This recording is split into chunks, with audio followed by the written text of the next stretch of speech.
Myself Naveen Kumar Chaudhary. Today I want to discuss about the chapter Heat and its Effect, Subject Science, chapter number 4, day 3, day 4 and class 7. Today I want to discuss of transfer of heat, the flow of heat from a body at a higher temperature to another body or to another part of the same body at a lower temperature is called the transfer of heat. Transfer of heat. Similarly, in nature there are three distinct ways which heat is transferred. These are the conduction, convection and radiation. Now I want to discuss about the conduction of heat. You can see in this figure transfer of heat by conduction. When you heat one end of a metal object like the steel spoon by keeping it over a burner, you find that its other end also become hot after some time. In this case, heat is transferred from the hot end of a spoon to the cold end by conduction. Conduction is the process of transfer of heat in a body from the hotter end to the colder end without any actual movement of the molecules of the material. Conduction required for the conduction of heat. Conditions required for the conduction of heat. Heat can be conducted from one body to another only when they are first in contact with each other and at different temperatures. What is the good and bad conductor of heat? Take hot water in a beaker, collect some articles such as a steel spoon, a plastic scale, a pencil and a divider. Dip one end of each of these articles in hot water. You see the steel spoon is hotted from one end to another end. Scale is also preheated and the pencil do not get hot. The scale is made of plastic whereas the pencil is made of wood. Both plastic and wood do not allow heat to pass through them.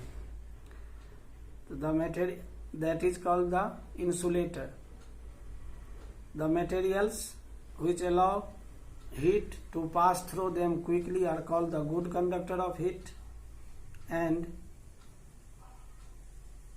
the example of the good conductor of heat are the metals like silver, copper, aluminium, iron, and alloy like brass and stainless steel. The materials which do not allow heat to pass through them are called bad conductor of heat or insulator. For example, the paper, wood, leather, cloths, bricks, mud, rubber, plastic, glass, etc. These are the bad conductor of heat or insulator. Air and distilled water also the bad conductor of heat. Most liquids and gases are also the bad conductor of heat. And now you know about the usage of good conductor of heat. The materials which are good conductor of heat are used wherever heat is to be transferred fast. You see, the cooking utensils are usually made of metals, but because they are the conductor of heat, and the handles are made by the wood and plastics that are the bad conductor of heat or insulator of heat. Appliances like cooking pan, pressure cooker, electric iron are provided with wooden or backlight handles because these materials are bad conductor of heat. Heat does not flow into our hands, so we can easily hold the appliances by their handles even when they are hot. Second is the false ceiling. False ceiling generally made of plaster of Paris or wooden plyboards. It provides a layer of air between the two ceilings, keep with the room warm during winters and cold during summers.